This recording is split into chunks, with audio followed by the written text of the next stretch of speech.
प्रिय बच्चों, good morning. हमने सामाजिक विज्ञान अध्ययन की एक श्रृंखला शुरू की है, जिसके अंतर्गत आज हम सामाजिक विज्ञान कक्षा 7 की पुस्तक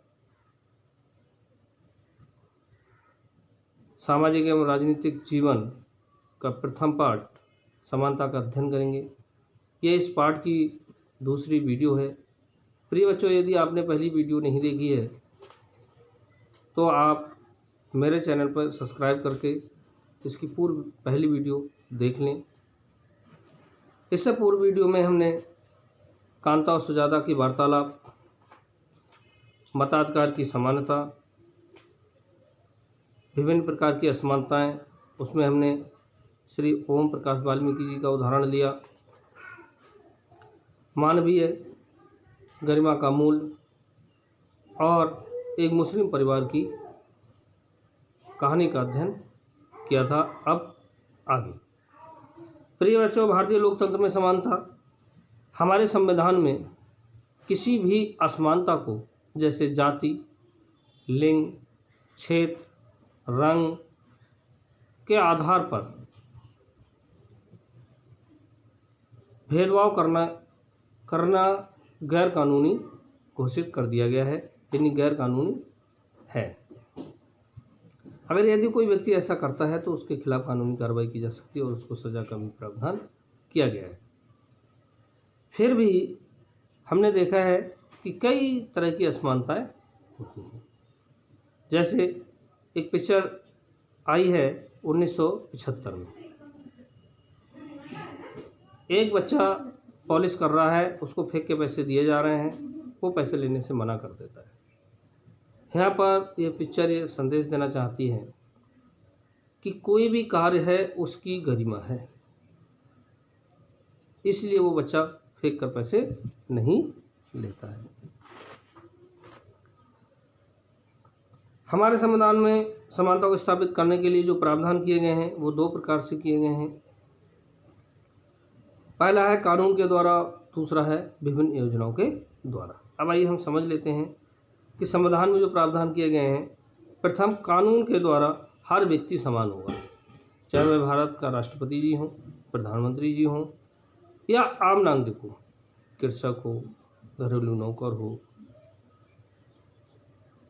डॉक्टर हो, इंजीनियर हो, कोई भी हो, सभी भारतीय कानून के अंतर्गत समान है। किसी भी प्रकार, किसी भी आधार पर जाति, लिंग,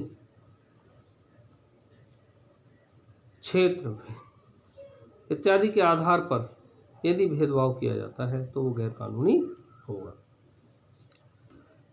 हमारे संविधान में व्यवस्था की गई है कि कोई भी व्यक्ति सार्वजनिक स्थानों का उपभोग कर सकता है, जैसे स्कूल हैं, अस्पताल हैं, पंचायत घर हैं, मरघट हैं, चारागाह है इत्यादि। इन सब का उपयोग कर सकता है। विभिन्न दुकानों का उपयोग कर सकता है, होटल रेस्तरां का उपयोग कर सकता है। यह समानता लाई गई है।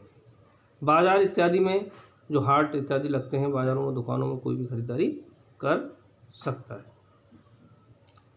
अब हमारे संविधान में व्यवस्था की गई, इससे पूर्व भी मैंने कहा कि दो तरह से की गई है। नंबर एक कानून के द्वारा, नंबर दो विभिन्न योजनाओं के द्वारा।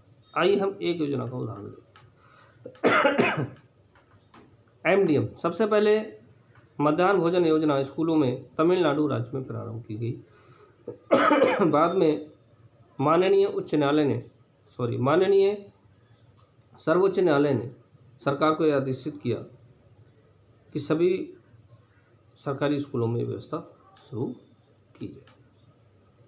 इससे क्या होता है, विभिन्न जाति धर्म के बच्चे एक साथ पढ़ते हैं और आपस में बैठकर वो भोजन करते हैं, तो उनमें समानता का भाव उत्पन्न होता है।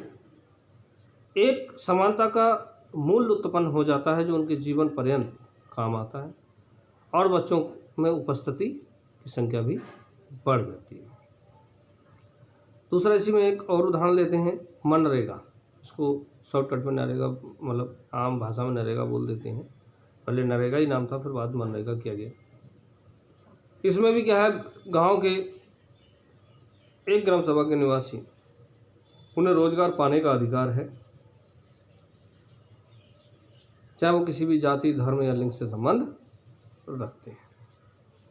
तो विभिन्न योजनाओं के द्वारा भी सरकार समानता लाने का प्रयास करती है। इतना सब होने के बावजूद भी ऐसा नहीं कि पूरी तरह से समानता लागू हो गई है। कई जगह हमें असमानताएं देखने को मिलती हैं, जैसे हमने पूर्व कांता की कहानी को समझा था। आर्थिक आधार पर असमानता,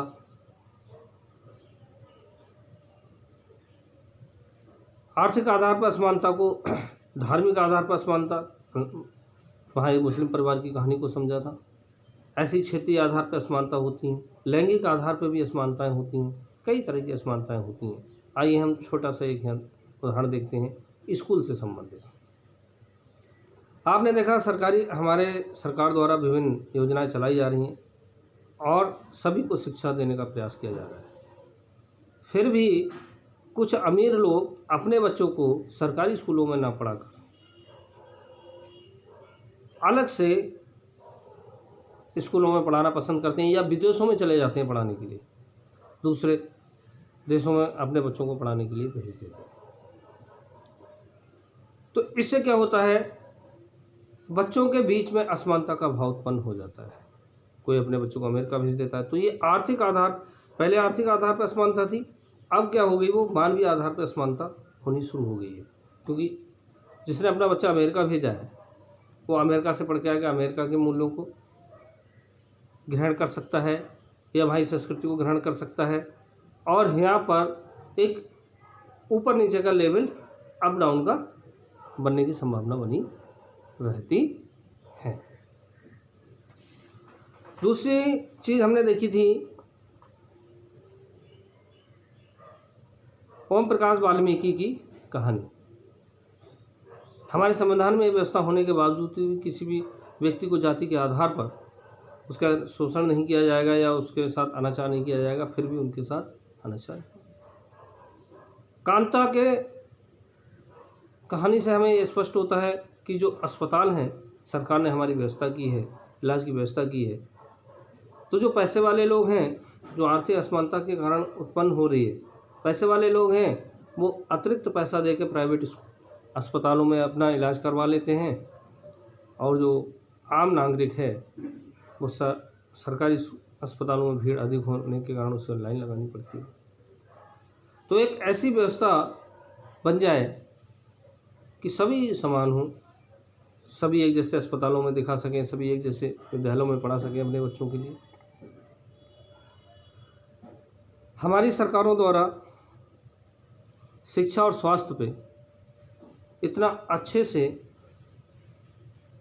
मैनेजमेंट किया जाता है कि प्रत्येक बच्चे को शिक्षा मिल सके और प्रत्येक व्यक्ति को इलाज मिल सके। फिर भी कुछ अधिक आर्थिक संपन्न लोग या अधिक पैसे वाले लोग अपने को सुपर दिखाने के लिए वो हमारे स्कूलों में या हमारे अस्पतालों में नहीं आना चाहते हैं और अपने को आम नागरिकों से अलग दिखाने का प्रयास करते हैं या विदेशों में इलाज कराने या शिक्षा लेने चले जाते हैं। अन्य लोकतंत्रों में समानता के मुद्दे, ऐसा नहीं है कि ये भारत में ही हो रहा है। प्रिय बच्चों, ये विदेशों में, अभी हम अमेरिका का उदाहरण लेते हैं, वहाँ पर भी असमानता देखने को मिलती है।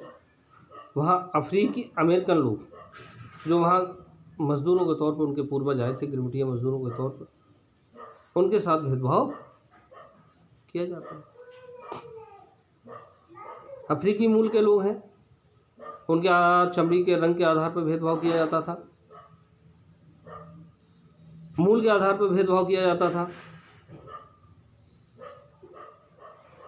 वहाँ पर जब यात्रा करते थे तो बसों में आगे अमेरिकी बैठते थे और पीछे अफ्रीकी अमेरिकन बैठते थे।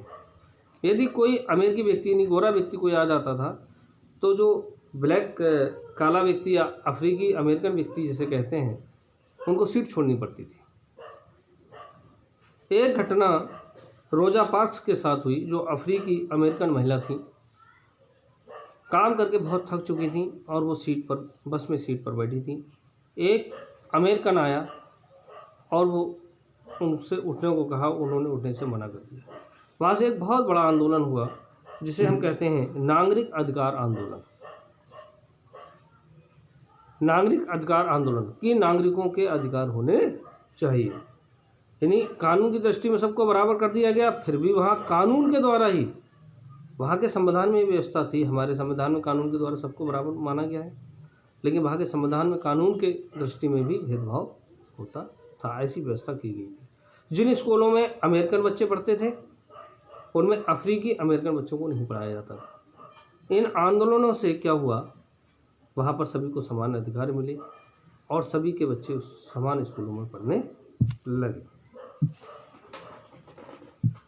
प्रिय बच्चों, लोकतंत्र की चुनौतियाँ। देखिए, कोई भी वृक्ष जब हम लगाते हैं, कोई भी पौधा लगाते हैं तो उसको खाद भी चाहिए होती है, पानी भी चाहिए होती है, कई शाखाओं में उसका आंधी तूफान इत्यादि कई बाधाओं से उसे गुजरना पड़ता है।